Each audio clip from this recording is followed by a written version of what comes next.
स्वतंत्रता दिवस नजदीक होने के कारण एयरपोर्ट की सुरक्षा बढ़ा दी गई है।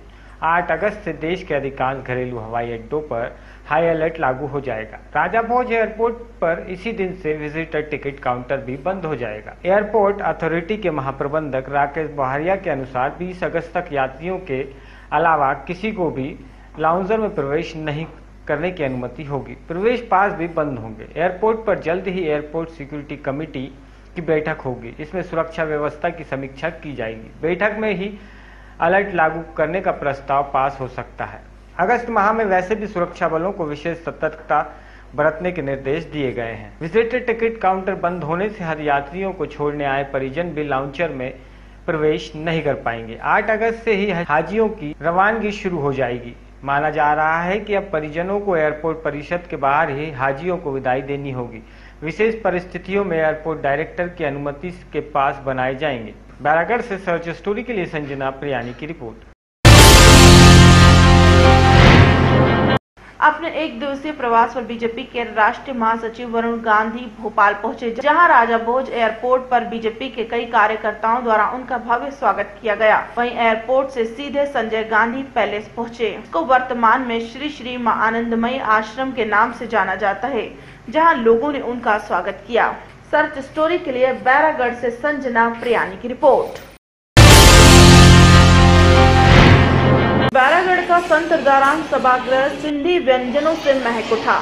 महिलाओं और युवतियों ने परंपरागत सिंधी व्यंजनों में स्वाद का तड़का लगाकर निर्णायक मंडल को हैरान कर दिया। युवतियों ने अपनी श्रेणी में चटपटी और लजीज डिशें पेश की। कुकिंग स्पर्धा का आयोजन सिंधी मेला समिति ने किया था। भोपाल गर्ल्स स्कूल, पंचवटी आदर्श सिंधु समाज भवन कोयपेजा, संत सतराम धाम, कंवरराम कॉलोनी एवं ग्लोबल सिटी चूनाभट्टी में भी यही स्पर्धा हुई, लेकिन बैरागढ़ की महिलाओं ने सबसे अधिक उत्साह दिखाया। महिलाएं अपने घर से ही व्यंजन की डिश लेकर पहुंची थी। निर्णायक मंडल में शामिल संगीता तनवानी, सुनीता वाधवानी, मीरा प्रेमचंदानी, सपना कोटवानी, डॉक्टर हेमा आनंद एवं हीना जानी ने व्यंजनों को टेस्ट कर प्रतियोगियों को स्वाद अनुसार नंबर दिए। समिति के अध्यक्ष भगवान दास सबनानी, स्थानीय प्रभारी किरण वाधवानी एवं भरत आसवानी ने प्रतियोगियों का उत्साहवर्धन किया। मेला समिति ने समाज की युवतियों को पाक कला के प्रति आकर्षक बनाने अलग कैटेगरी की स्पर्धा रखी। इसमें सिंधी व्यंजन बनाने की बाध्यता नहीं थी। इस बदलाव का युवतियों ने स्वागत किया।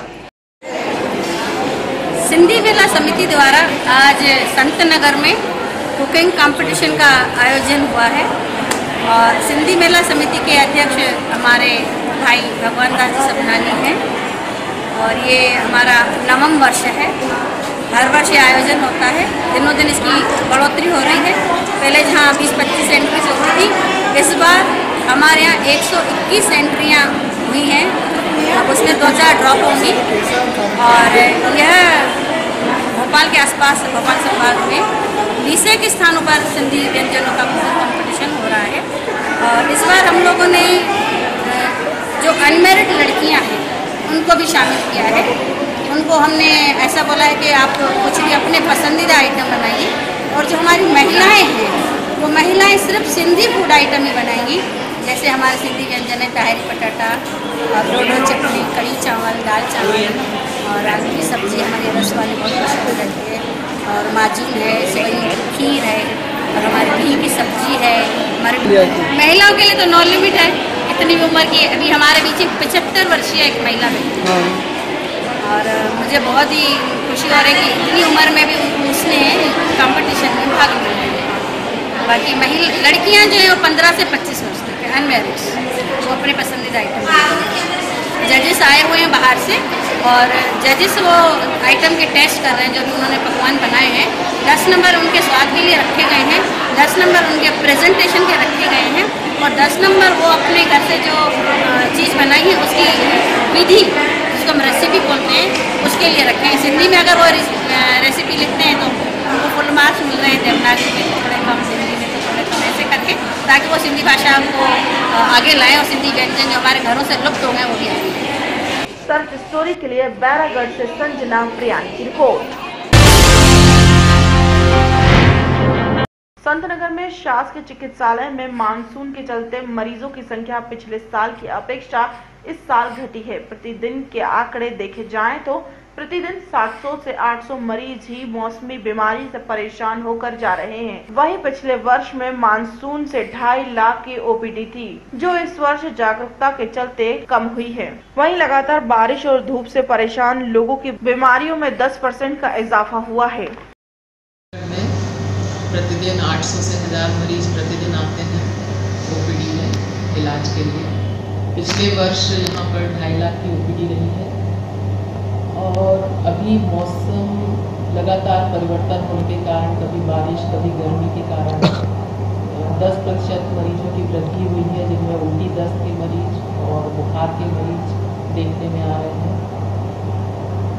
लेकिन सरकार की जो प्रचार प्रसार का कार्यक्रम है, लोगों में अवेयरनेस कराने का कार्यक्रम है, उसको देख करके मरीज शुरुआती अवस्था में ही अस्पताल पहुंच रहे हैं, इलाज प्राप्त करते हैं, जिससे कोई सीवियरिटी ज़्यादा डेवलप नहीं होती है, जल्दी शीघ्र ठीक हो जाता है। सर्च स्टोरी के लिए बैरागढ़ से संजना प्रियानी की रिपोर्ट। बैरागढ़ के प्रयास वेलफेयर सोसाइटी द्वारा विकलांग आश्रम में जाकर भाई बहन के पवित्र बंधन से पूर्व सोसाइटी के लोगों ने मुकबधिर और विकलांग बहनों से रक्षा सूत्र बंधवाकर हर संभव उनकी रक्षा करने का वचन दिया। वही संस्था का मानना है कि इन सभी बहनों को समाज की मुख्य धारा से जोड़कर इनको स्थान दिलाने का हमारा मुख्य उद्देश्य है। रक्षाबंधन के एक दिन पहले हमने अनाथालय में आके मुकबधिर बहनों से रक्षाबंधन का पर्व मनाया और वीर सावरकर मंच के कार्यकर्ताओं के साथ सभी लोगों ने आज ये पर्व मनाया और एक मैसेज देने का प्रयास किया कि जो अनाथ हैं, जो मूक बहर हैं, जो गरीब हैं, उनके साथ भी रक्षा। जो बड़े लोग तो अपने पैसा खर्च के रक्षाबंधन मना लेते हैं, सारे त्यौहार मना लेते हैं, लेकिन जो गरीब हैं, जो मूक बहर हैं, जिनका दुनिया में कोई नहीं, भगवान ने जिनको अनाथ किया है, उनके साथ भी अगर हम पर्व मनाएंगे तो उनका भी उत्साहवर्धन होगा और समाज में एक मैसेज भी जाएगा कि नहीं, उनके लिए भी कोई ना कोई है। इसी को देश को लेके वीर सावरकर मंच के आजाद थे, जो हमारे वीर सावरकर जी मंच के वीरा स्वामी जी, रक्तभैया यादव जी, श्रीवास्तव जी, इन सभी के साथ हमने आज यहाँ पे रक्षाबंधन का पर्व मनाया और हमने सभी त्यौहार मनाते हैं यहाँ पे आके, दीपावली का त्यौहार मनाते, उसी श्रृंखला में आज हम यहाँ आए हैं और एक मैसेज देने का समाज में प्रयास कर रहे हैं। आज हमने प्रयास वेलफेयर सोसाइटी के तत्वाधान में विकलांग आश्रम में आकर रक्षाबंधन के पावन अवसर पर रक्षाबंधन के एक दिन पहले हमने उन समाज के जो दूर हैं, जो मूक बधिर बहनें हैं, उनसे हमने रक्षा का सूत्र बनवाकर आज रक्षा का संकल्प लिया है। क्योंकि हम पहले भी यहाँ बोल के गए थे कि हम रक्षाबंधन पहले इनके बीच में बनाएंगे, उसके बाद हम अपने घरों पर अपनी बहनों से रक्षा का सूत्र बनवाएंगे। तो आज प्रयास वेलफेयर सोसाइटी की ओर से हमने यहाँ पर रक्षा सूत्र बांध के बहनों को ये संदेश दिया है कि समाज की मुख्य धारा से आप अलग हो, लेकिन हम उसके बाद भी समाज पहले आपके लिए खड़ा है, पूरे हमारे मित्रगण आपके लिए खड़े हैं। यही कहते हुए रक्षाबंधन की पुनः एक बार बधाई। सोसाइटी की तरफ से हमने जो रक्षाबंधन का त्यौहार मनाया है, ये जो बच्चे हैं यहाँ पर, ये सामान्य बच्चे नहीं है, ये गॉड गिफ्ट है।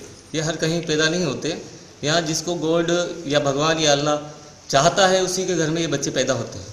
तो इनके साथ त्यौहार मनाना चाहिए, बहुत अच्छी बात है। सर्च स्टोरी के लिए बैरागढ़ से संजना प्रियानी की रिपोर्ट। संतनगर में भगवान झूलेलाल की आराधना का चालिया पर्व संतों की नगरी बैरागढ़ में चल रहा है। इस चालिया पर्व में भगवान झूलेलाल की महाआरती का आयोजन किया गया। चालिया पर्व में एक विशाल ज्योति की आराधना की जाती है और 40 दिनों तक यह व्रत किया जाता है। समाज 16-17 जुलाई से लेकर के 40 दिवसीय चालिया साहब का आयोजन करती है। इस दिन सभी सिंधी भाषी, अधिकतर सिंधी भाषी उपवास रख करके भगवान झूलेलाल की प्रार्थना करते हैं, उनकी आराधना करते हैं, 40 दिन का व्रत रखते हैं और उनसे अपने जीवन की प्रगति के लिए, अपने उन्नति के लिए, देश की उन्नति के लिए उनसे वरदान मांगते हैं। यह परंपरा जब सिंध में आताताई मृग भाषा लोगों पर अत्याचार करके उनका धर्मांतरण और उनको बलपूर्वक उनके साथ अत्याचार करते थे, उस समय सारे लोगों ने, वहाँ के सिंध के निवासियों ने सिंधु नदी के किनारे इकट्ठे होकर के वहाँ भगवान से प्रार्थना की कि हमारी रक्षा करो और हम अपने धर्म में रहें, और ऐसा करके उन्होंने लगातार जब वहाँ आकाशवाणी करके मैं आऊँगा, मैं जन्म दूंगा और इस 18 तारीख से मुक्ति दिलाऊंगा और 40 दिन का वो व्रत समाप्त होता है।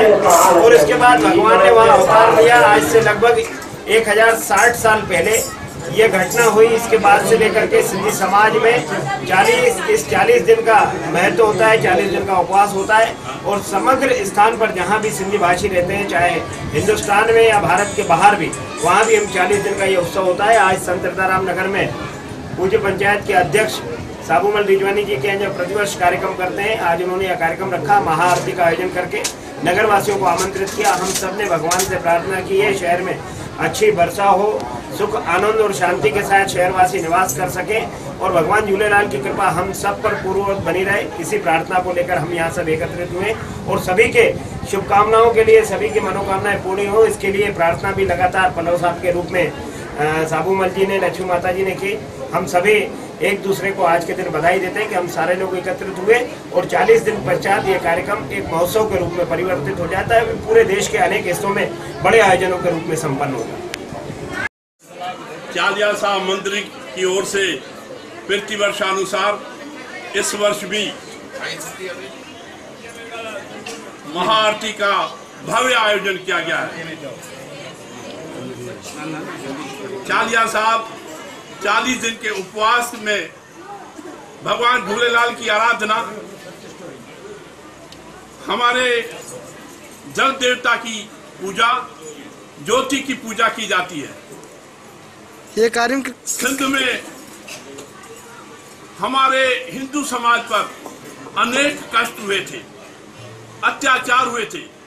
उस अत्याचार की मुक्ति के लिए 40 दिन का उपवास रखा गया था और सभी की मनोकामना पूर्ण हुई थी। उस समय से लेकर आज तक सिंधी समाज अपने सिंधी समाज के ईष्ट देव की तरफ से पूजा अर्चना के रूप में 40 दिन के उपवास रखे जाते हैं।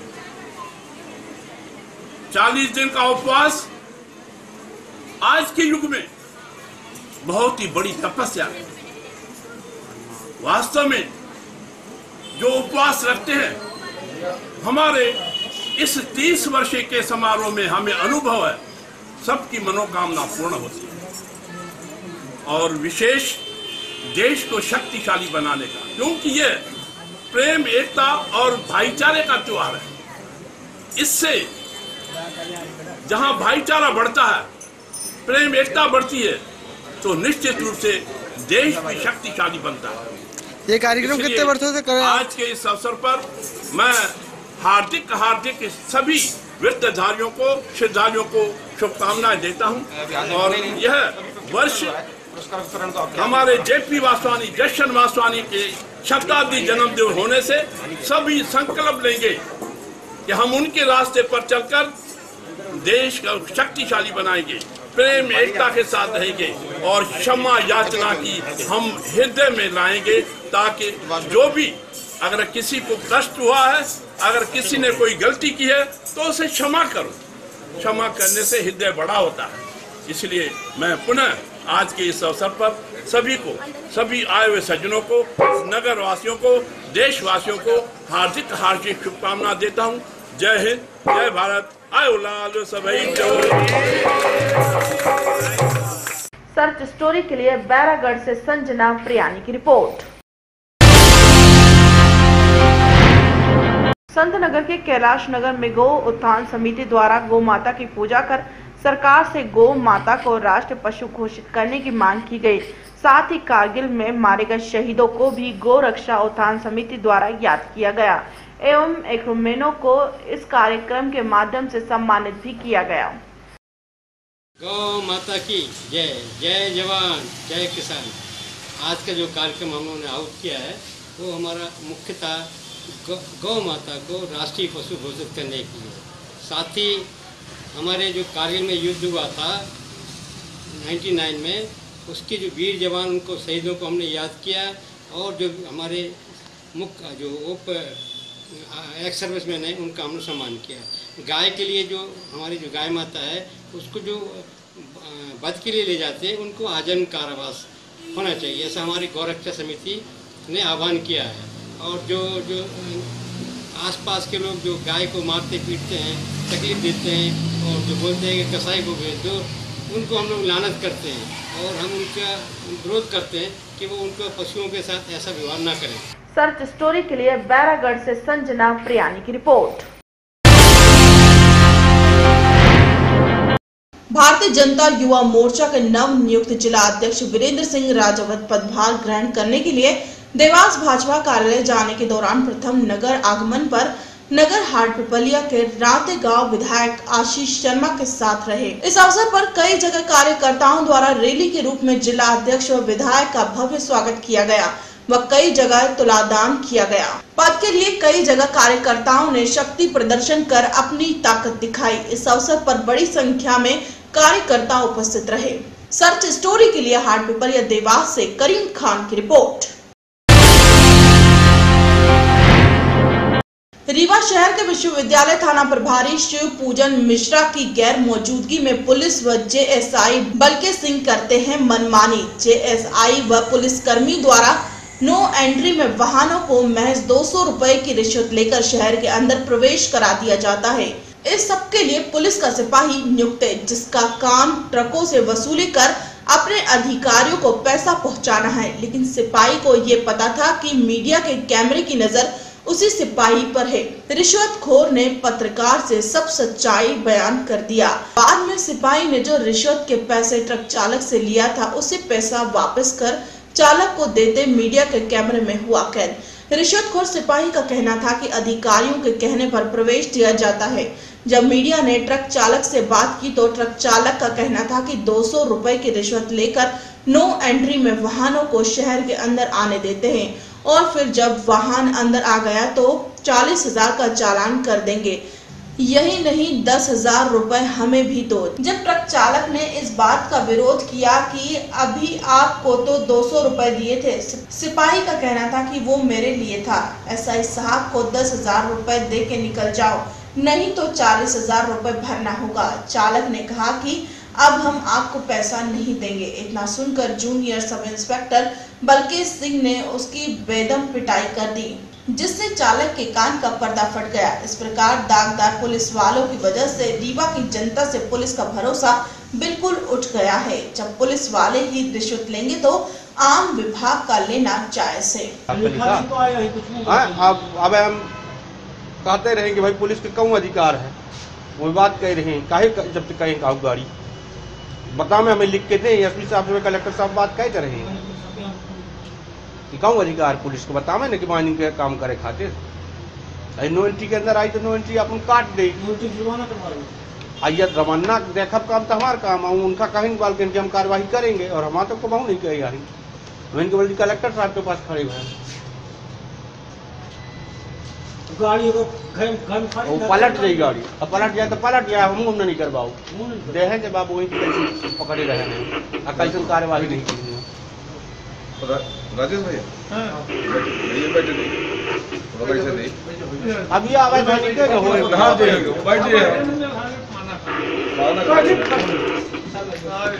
अब यह जो कहीं सर्वजित अवैध धनिके हो दस्तावेज लाए तो ये इतना लिखा चाहिए। भैया नाम बताइए आप। अश्वनी कुमार तिवारी। पिताजी के नाम रामान प्रसाद तिवारी।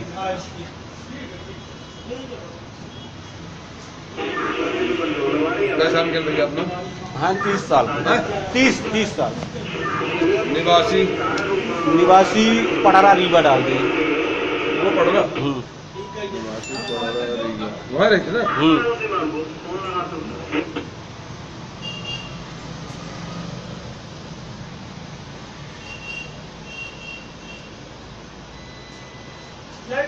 खाना 8 तारीख को पकड़ी गई। अच्छा नहीं ये कागज हम दे रहे हैं अपना कागज।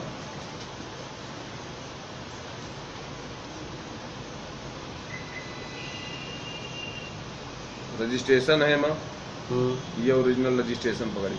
ठीक रजिस्ट्रेशन, ड्राइविंग लाइसेंस, ये लाइसेंस हो गया। ठीक है ना। बीमा का कागज, बीमा परमिट हुई। परमिट फिटनेस इतना न रहा और फिर खनिज का कागज हुई। या ठीक है ना। ये खलीवाल चलान कितने की मौत हुई है? उन्हें करी है ना, वो अरझावा थे साहब का बालगढ़ साहब, वो इनके बाद खड़ा कराए। मोबाइल नंबर भैया 8109 जी 38350 उन्हें करी है कार्रवाई। ये हम बताइए ये मामले क्या है? तुम्हारी पार्टी है क्या यार भैया बताइए, इतना अच्छा व्यवहार है थाने से हमारा, मानते हैं भोजन हमारी 200 रुपये आप लेके फिर आपके आदमी पकड़वा रहे हैं। पहले हमारा सुना अरे मुंशी अधिकारी नहीं मान रहा था, जो चल रहा सिस्टम सब ये यहाँ थी जा थी। इन्होंने मुझसे बताया कि भैया सारी गाड़ियाँ आती हैं, सारी गाड़ियाँ जाती हैं, तो हमने कहा भैया कितना लेंगे? कभी नहीं पकड़ते यार, पता नहीं इनको क्या होगा, पकड़ लिए। हम इसीलिए बोले सर हाँ बात रही 200 की, तो मैं बोल रहा हूँ कि मैं वापस कर देता हूँ, कोई दिक्कत नहीं। क्योंकि शिवराज से बात हुई थी, वो मैं भेजा मेरे को, तो मैं चला गया यहाँ के पास। और जाती हैं ऐसे नहीं कि गाड़ियाँ नहीं जाती, तमाम जाती हैं गाड़ी जाती है, गाड़ियाँ जाती हैं, बहुत हमसे बताया भैया गाड़ी जाती है। हम तो बोले हमारे घर में गिट्टी गिरना है। जब 200 रुपये आप लोग ले रहे हैं मान लीजिए, वो भी तो रखना चाहिए ना। अरे तो भैया अधिकारी से हम थोड़ी ले लेंगे, नहीं छोड़ रहा वो तो अधिकारी भी देते होंगे आप नहीं, वो तो अधिकारी वो नहीं करते, ऐसे ही खर्चे खर्चे 20 वाले होते हैं। दिन भर में 10 गाड़ियाँ निकलती हैं, मतलब आप ये समझो कि 2000 रुपये मिल जाते हैं। अब क्या किया जाए? अब कहाँ जाने का साहब? अब ये बोल रहे हैं 5000 जुर्माना भरिए, जबकि मैं गाड़ी ने आप देखें वहीं मैं गाड़ी खड़ी कर दिया था। खड़ी कर दिया या नहीं खड़ी करी? मैं एक कदम गाड़ी यहाँ से नहीं लाया जब तक आप नहीं पहुँचे। 2 रुपये की मैं गिट्टी गिरवा रहा था, 5000 रुपये मुझे एक्स्ट्रा देने पड़ेंगे।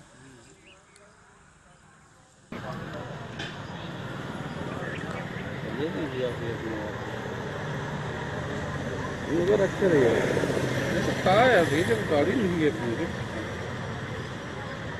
200 अपना रखे रहिए, बुला लें पैसा तो कहाँ है को पैसा नहीं भैया, ऐसे थोड़ा रखे रहते ना हम नहीं भैया, 200 रुपये जब आप ले तो रिस्क तो लेना चाहिए ना आपको। अब देखिए अधिकारी से हम लड़ेंगे नहीं, अधिकारी बोला था कि 200 ले लीजिएगा, गाड़ी से लेते हैं आप लोग।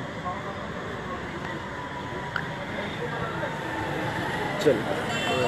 सर्च स्टोरी के लिए मध्य प्रदेश रीवा से राजू गुप्ता की रिपोर्ट। सीधी से 35 किलोमीटर दूर बाहरी तहसील अंतर्गत ग्राम फुलवानी में शासकीय आदर्श हाई स्कूल में जगदम्बा महिला स्वयं सहायता समूह को जनपद पंचायत सिहावलकी से मध्याह्न भोजन पकाने का दायित्व सौंपा गया है, जिससे 1 से 8 तक के बच्चों को सही सुचारू रूप से खाना पकाकर समूह के द्वारा दिया जाए, लेकिन ऐसा नहीं हो रहा है। आप भी देखें, बच्चों को जला चावल पकाकर और दाल के नाम पर हल्दी और पानी उबालकर थोड़ी मात्रा में अरहर दाल की जगह मटर की दाल दे रहे हैं, जो मौके पर स्थितियों पर देखा गया है, जिसका मीडिया द्वारा वीडियो और फोटो भी लिए गए। यहाँ तक कि किचन में जो देखा गया सफाई के नाम पर कुछ भी नहीं था, अंदर जाला मकड़ा और चारों तरफ गंदगी ही गंदगी किचन में है। ऐसी स्थिति में खाना खाने को है मजबूर बच्चे, जिससे कीड़े मकोड़ों का खतरा बना रहता है।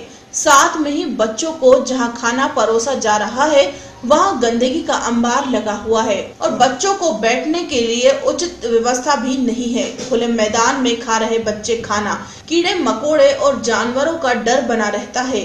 हेडमास्टर से जब पूछा गया तो उनका कहना है कि कई बार इसकी शिकायत हमारे द्वारा और ग्रामीणों के द्वारा की गई है, लेकिन कोई भी सुधार समूह वालों के द्वारा नहीं आया। समूह में लापरवाही से बच्चों के साथ खिलवाड़ किया जा रहा है।